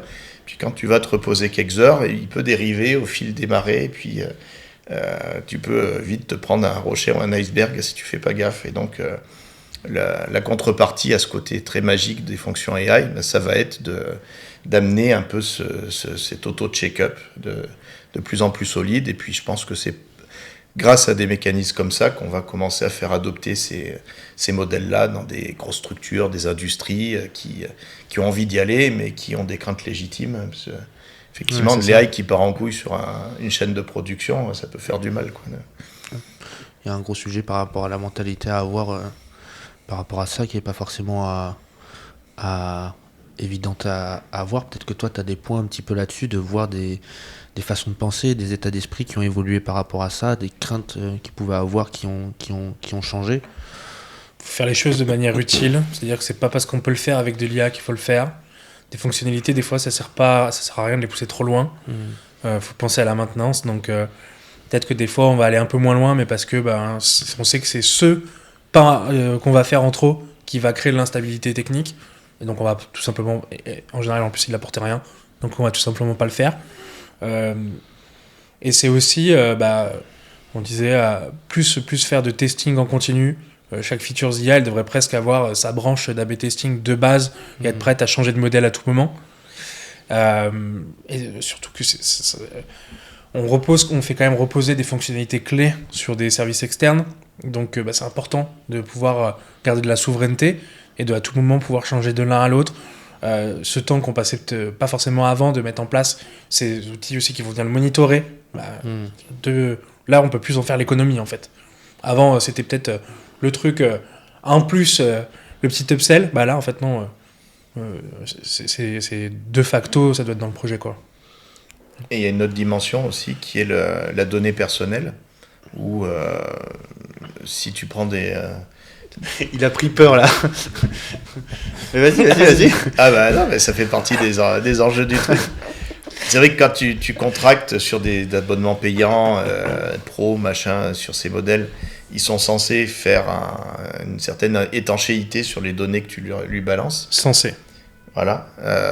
On a de bonnes raisons d'être au minimum méfiant par rapport à ça.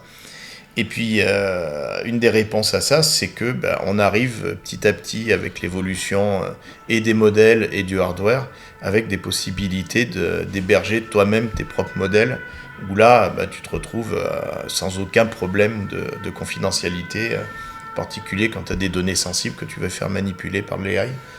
Et c'est pas la réponse absolue à tout, mais vu que ne serait-ce que parce qu'on va se retrouver d'ici 3-4 ans avec les nouvelles générations de smartphones à avoir des smartphones capables de faire des traitements AI aussi efficacement qu'une API disponible publiquement aujourd'hui, on va se retrouver avec une autre façon de gérer ces données personnelles qui seront bien plus intégrées et on aura moins de sueur froide sur la capacité ou non capacité au OpenAI ou Claude ou tous en fait à gérer correctement cette confidentialité-là. Au moins déjà, le minimum, c'est d'essayer de passer juste les informations dont on a besoin. Déjà un premier point, parce que souvent on a tendance à tout envoyer, à essayer de faire des rapprochements aussi entre des bases de données internes et ce qu'on envoie. Et puis surtout garder en tête qu'à la fin des fins, ça a toujours été comme ça depuis le début de tout ce qui se passe dans la tech. Le nerf de la guerre à la fin, c'est toujours la data. Donc quoi qu'il arrive, c'est l'entreprise qui aura le plus de data qui prendra le pas sur les autres. Donc après, ça c'est des consciences personnelles aussi. Et puis après, c'est normal et c'est notre job de se prendre la tête à faire des choses les plus sécures d'un point de vue confidentialité des données. Mais il ne faut pas oublier que sur ce terrain-là, nos principales concurrents, j'allais dire, mais les principaux écueils, c'est du shadow AI, c'est la secrétaire qui va utiliser ChatGPT en 12 dans son coin et qui elle va balancer d'un coup tout le fichier client juste pour faire un traitement à la noix. Et là, il y a zéro contrôle parce qu'elle croit bien faire alors qu'elle n'a pas forcément conscience des enjeux qu'il y a derrière. Je pense que depuis qu'ils ont ajouté la feature d'ajout de fichiers dans OpenAI, le nombre de trucs qui doivent se retrouver là-dedans, ça doit être absolument lunaire. Ouais, c'est sûr que de toute façon c'est sûr qu'il y a des trucs comme ça, comme tu dis, qui doivent arriver bien plus qu'on ne pense, et le nerf de la guerre il est là, je pense, sur ce sujet-là notamment. Après faut pas faire du faux alarmisme non plus, mais c'est comme d'habitude, la data c'est un sujet qu'il faut traiter, quoi, comme tous les sujets. Ouais, bien sûr. Mais plus loin que la data, de toute manière, sur des outils même que tu peux mettre à dispo de ton équipe, le sujet c'est surtout de leur faire moins de conneries, c'est plus qu'autre chose. C'est pour ça que c'est bien quand c'est les entreprises qui prennent les devants, ouais. et que c'est... Non, mais quand l'initiative vient de l'entreprise, au moins elle est encadrée. Oui, bien sûr. Voilà. C'était Yoda, je crois, qui disait « Avec de grands pouvoirs viennent de grandes responsabilités ». Spider-Man. C'est Spider-Man. Ah, punaise, la no-culture. Oh, le bide. Mais c'est vrai. Bien essayé. Voilà, j'ai voulu faire le malin. Mais par contre, c'est vrai que ça mène des sacrées responsabilités. Mais ça, c'est l'informatique en général depuis quelques années. Je me souviens quand j'ai démarré les sites web qu'on faisait en 2000, personne n'en avait rien à foutre, parce que c'était un petit gadget de com. Alors qu'aujourd'hui, maintenant, c'est des projets qui sont des gros enjeux d'entreprise. Les mecs, ils jouent leur business là-dessus. Forcément, il y a plus de tensions, il y a plus d'enjeux, il y a plus de données sensibles. Il y a plus de connaissances aussi. À l'époque, en 2000... les gens ils s'en savaient rien, je pense. J'étais à moi tout juste là pour le voir. Je me souviens, les premiers sites dynamiques que j'ai vu passer, il y avait des requêtes SQL dans l'URL directement. Oh là. Après, je pense qu'il ne faut pas avoir la prétention qu'on dise qu'on sait absolument tout ce qu'on fait aujourd'hui non plus. Enfin, non. Je pense que de manière globale, quand je dis on, c'est pas exactement ce qu'on est en train de construire autour de tout ça, quoi. De toute façon, donc, on doit certainement, c'est évident qu'on fait quelque chose aujourd'hui ou dans 20 ans, on va se dire, mais qu'est-ce qu'on foutait ? Ouais, 100%. Et j'arrive pas à me souvenir si c'est l'oncle de Spider-Man, le maire de la ville ou Spider-Man qui dit le truc. Je fais un appel au public. C'est son oncle, c'est ça. Heureusement qu'on a décultivé, parce que sinon... Ouais, justement, du coup, vous voyez comment vous la suite pour vous par rapport à vos sujets, peut-être encore une évolution que vous avez en perspective, pas trop. Moi, je dirais à titre perso pro, c'est d'être super hypé par ce qui arrive. Je trouve que c'est super excitant, quoi. À mon âge vénérable, je serais censé être dans une carrière où je m'appuie sur mes acquis. Puis là, en fait, tout change et je trouve ça hyper stimulant intellectuellement et je m'amuse beaucoup à faire ça. Et donc, je trouve que c'est une sacrée période à vivre où, effectivement, à mon sens, c'est le plus gros virage depuis l'arrivée d'Internet. Et c'est vraiment marrant de pouvoir faire partie de ce bateau-là. Après, qu'est-ce que ça sera dans 10 ans ? Waouh ! Comme je disais, les sites web, il y a 20 ans, il y avait du SQL dans les requêtes, dans les URL. Donc, ça a tellement changé que je me dis... Là, maintenant, ça allait plus lentement que ça va maintenant. Donc, où ça va aller ? Impossible de le savoir. Moi, je suis très hypé par les wearable devices. J'ai des lunettes avec des petits appareils photo et bientôt ça va. Enfin, c'est pas bientôt. Le produit existe. On peut projeter des données issues de l'AI sous ses yeux sans même que l'interlocuteur le voit. C'était toi, quand tu faisais une espèce de boîte à idées avant ce podcast, tu disais que les futurs SaaS, ils auront peut-être même plus d'interface web. Et c'est, je pense, le gros sujet à venir, c'est plus tant les modèles, les LLM machin, on atteint une espèce de plateau, et puis la prochaine révolution, elle viendra peut-être dans bien plus longtemps. Mais par contre, sur les usages et sur la façon dont on va interagir avec cette intelligence, tout va changer. On a encore à penser, et c'est légitime, avec un ordinateur qui est quand même un outil qui a été inventé dans les années 70 en termes d'interface utilisateur. Et là, je serais incapable d'imaginer comment ça va être cette interaction dans les années à venir, mais très impatient de voir ça. Moi, je pense qu'il faut continuer à parler, c'est faire sortir la valeur. Il faut aller parler aux gens. Nous, notre posture, du coup, de travailler dans ce domaine-là, notre job, je pense que les Anthropic, OpenAI, etc., ils ont déjà fait quand même un gros boulot, et qu'effectivement on arrive à un plateau au niveau des agents, même s'ils vont augmenter, qu'ils vont créer leurs features, etc. Maintenant, je pense qu'il est vraiment temps de s'en saisir, même si ça a déjà bien commencé, etc. Mais c'est vraiment un truc où il y a tellement de possibilités qu'il faut aller s'en saisir. Si on a une idée, une sensibilité à que ce soit une industrie, une cause, je ne sais pas quoi, d'aller travailler à comment est-ce qu'on peut aider ce secteur en implantant des compétences comme ça, ou est-ce qu'on peut aider en formant les gens qui travaillent dans ce secteur. Mais là, je pense que ça va vraiment être le moment d'implantation, et c'est limité, quoi. Surtout qu'on le disait déjà il y a quelques années avec l'arrivée d'Internet et du business en ligne, on pouvait déjà ouvrir de nouvelles portes et aller vers de nouvelles opportunités. Là, je pense que c'est encore plus vrai si on a envie juste, ne serait-ce de tester quelque chose, d'aller faire quelque chose, de mettre une pièce quelque part.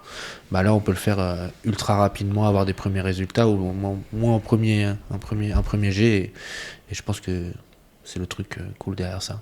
Et puis peu importe, même si on n'est pas dans la technique, il y a plein de sujets à résoudre. Ça peut être créatif, ça peut être de partout. Il y a des sujets, même. L'IA, elle fait tout. Il y a des sujets. Non, mais il y a des sujets écologiques, par exemple. On va avoir besoin de se saisir de ce genre de trucs. On va avoir des sujets de management. On va avoir des sujets de machin. En fait, toutes les corps de métier peuvent venir apporter quelque chose là-dedans. Donc, le temps de parler, quoi. Moi, pour le coup, purement personnellement, tu vois, sur certains usages que je pourrais avoir de l'IA, c'est le truc que j'adore sur des sujets que je maîtrise pas particulièrement, juste aller me faire challenger, essayer d'imaginer de nouvelles solutions, de nouvelles perspectives.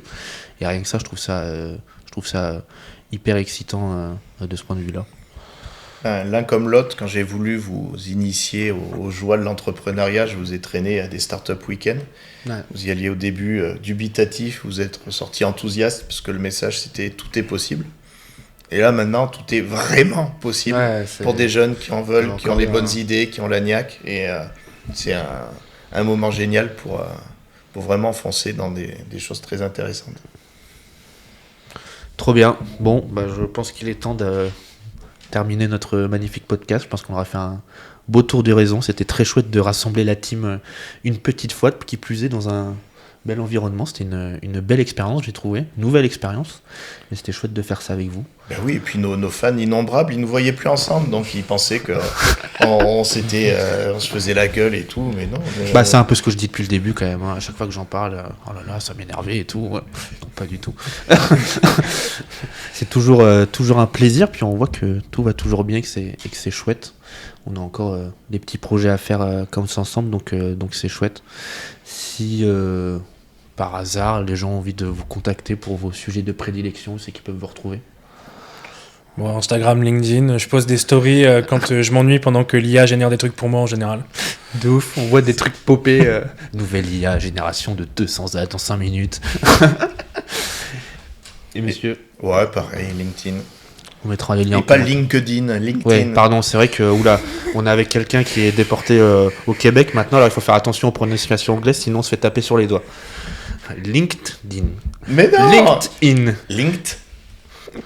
Linked. C'est une super façon de terminer. Ouais. Linked. Tous au cœur. 2, 3. LinkedIn. Bravo.